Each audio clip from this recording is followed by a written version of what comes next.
안녕하세요. 오늘은 외래어 표기법과 로마자 표기법에 대해서 알아보려고 합니다.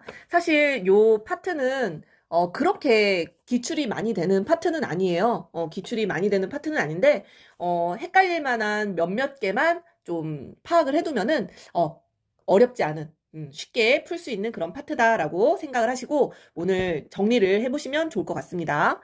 자, 이 외래어 표기법. 이 로마자 표기법, 이 두 개는 반대라고 생각하시면 돼요.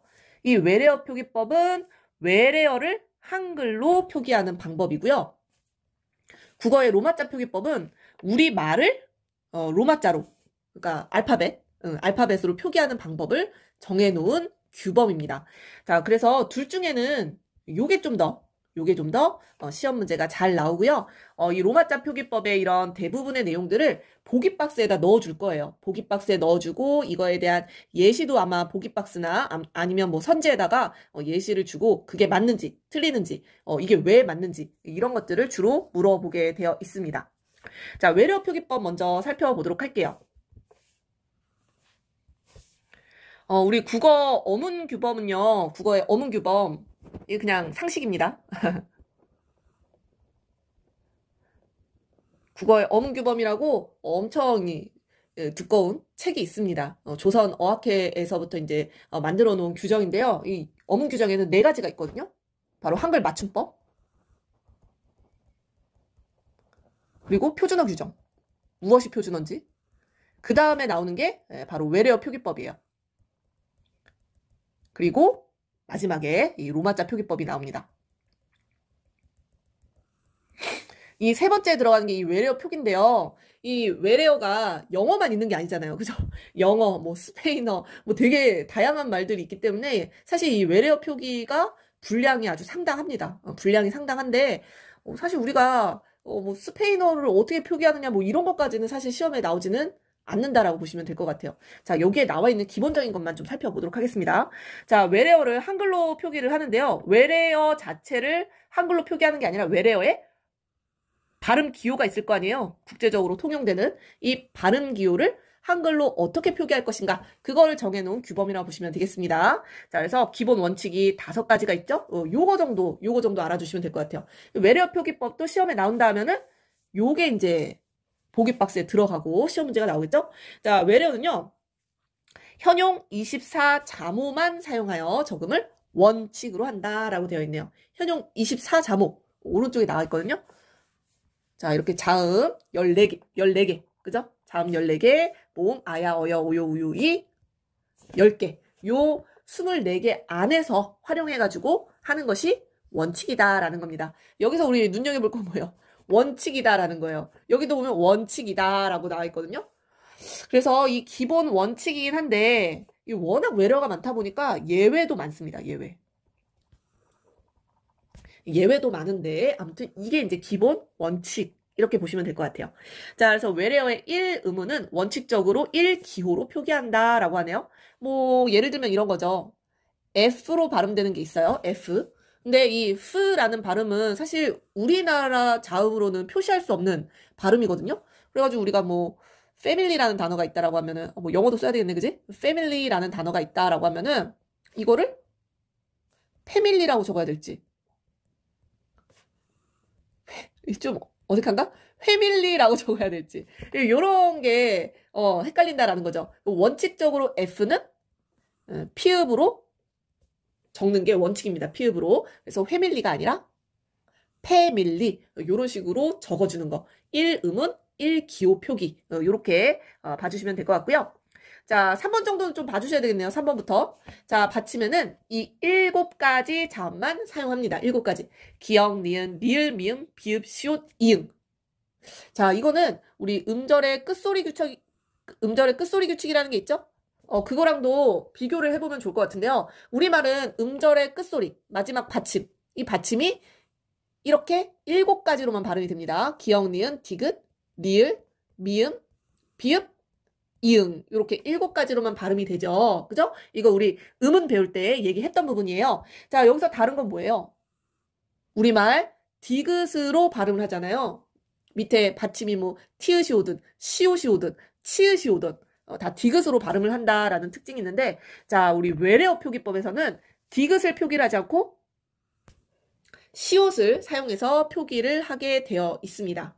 자, 그래서 밑에 예시를 보면은 이 커피숍이라는 커피숍 이거를 이제 우리말로 표기를 하고 싶은 거예요. 우리말로 표기를 하고 싶을 때 외래어 표기법에 따르면은 이게 프로 끝나잖아요. 프, 숍. 그래서 피읍으로 왠지 써야 할 것 같은데 받침에 요 피읍은 들어가지 않습니다. 그렇기 때문에 X.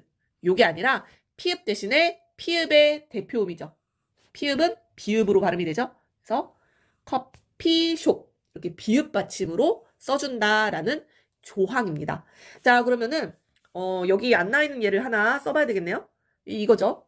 여기에서 자주 나오는 거는 요거예요. 여기다 예시 써볼게요. 조금 더. 예시 몇 개. 이거 뭐죠? 알 발음 좀 해줘야 되나요? robot, 그죠? robot. 자, 이거 쓸 때 어떻게 쓰면 좋을까요? 요렇게?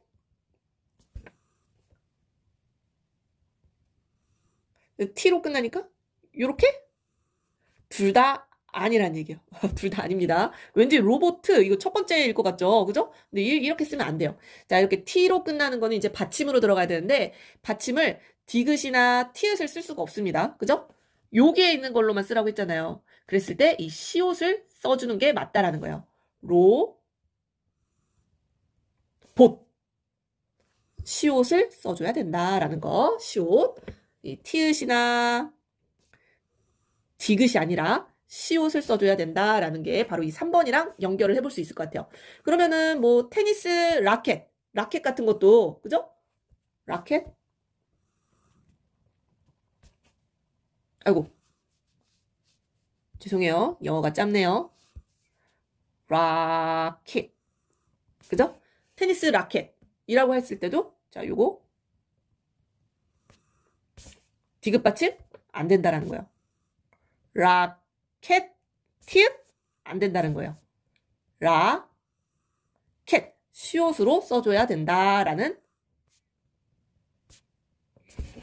이 외래어 표기법에 맞게 쓰려면은 시옷으로 써줘야 된다라는 것을 우리가 알 수 있는 조항이라고 보시면 되겠습니다. 자, 요 시옷 요게 시험에 잘 나오겠죠, 그죠? 자, 이 로봇이라는 얘가 몇 번 나왔었던 것 같아요. 선생님 기억에. 자, 그래서 요거 기억을 해주시면 좋겠습니다.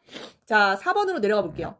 자, 파열음 표기에는 된 소리를 쓰지 않는 것을 원칙으로 한다라고 했어요. 자, 여기에서 파열음이라는 거는 우리말 파열음을 얘기하는 게 아니라 이 외래어의 파열음을 얘기하는 거예요. 외래어에. 특히 이제 영어 같은 경우에는 이 파열음이요. 우리말이랑 다릅니다. 우리말이랑 이 외국인들이 발음하는 건 달라요. 이 외국인들은 이 파열음 두 가지로 나눠서 이야기를 할 수가 있거든요. 이 유성 파열음과 성대를 울려서 나는 파열음이죠. 무성 파열음이라는 게 있어요. 무성은 성대를 울리지 않는 거겠죠? 그죠? 자, 이렇게 두 가지가 있습니다. 유성 파열음은 뭐가 있냐면은 드, 그 같은 게 있어요. 부드그. 무성 파열음에는 프, 트, 크. 그죠? 변별이 되죠. 변별이 됩니다. 자, 이런 유성 파열음, 무성 파열음을 된소리로 쓰지 않는다라는 거예요. 된소리 쓰지 않고요. 자, 얘네는 각각 우리말에서 어떻게 표기를 하냐면은 B는 비읍으로, D는 디귿으로, G는 기역으로 표기를 합니다. 자, 프트크. 얘네는 무성 파열음이라서요. 얘네는 부득으로 표기를 하기엔 좀 그렇고 조금 거센 자질을 부여를 해서 프, 트, 크로 표기를 해요. 프트크로 표기를 합니다. 자, 된 소리로는 표기하지 않는다라는 거예요. 된 소리로는 표기하지 않는 것을 원칙으로 한다라는 거죠. 자, 그래서 여기 버스. 유성 파열음이에요. 유성 파열음.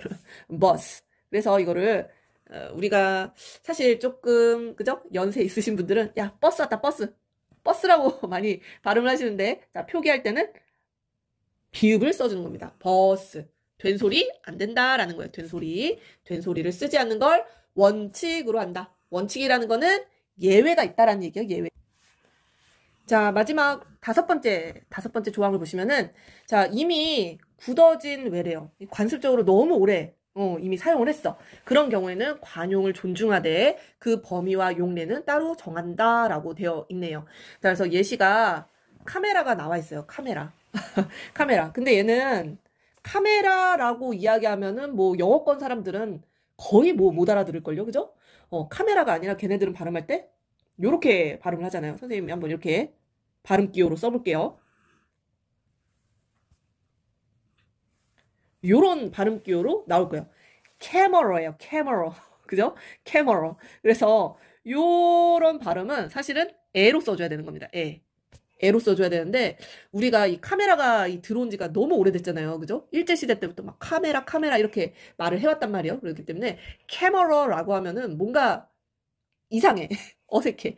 그래서 이러한 단어들은 이미 굳어졌기 때문에 그냥 카메라라고 쓰는 것을 존중해주자. 그 범위와 용례는 따로 정하자라고 되어 있습니다. 그 범위와 용례까지는 다 아실 필요는 없을 것 같아요. 그래서 외래어 표기법은 사실 요 5개가 기본 원칙이지만 너무 예외도 많고 또 뭐 아까 얘기했지 뭐 스페인어, 에스파냐어, 또 뭐야 일본어, 중국어 뭐 너무나 많은 언어에 대한 규정을 해놓은 것이 이제 외래어 표기법이기 때문에 이 더 세세하게 알 필요까진 없을 것 같습니다. 요 정도만 기본적인 원칙을 알아주시면은 될 것 같고요. 요걸 이제 알아두면은 앞으로 이제 뭐 월드컵, 요즘 월드컵 경기 하고 있잖아요. 월드컵에 나오는 선수들의 이름 어떻게 표기했는지, 우리나라 말로, 그죠? 한글로 어떻게 표기했는지 그런 거에 조금 더 관심을 갖고 볼 수 있지 않을까 싶습니다. 자, 외래어 표기법, 외래어의 발음을 기준으로 요거를 어떻게 한글로 표기하느냐 5가지 기본 원칙에 대해서 살펴봤습니다.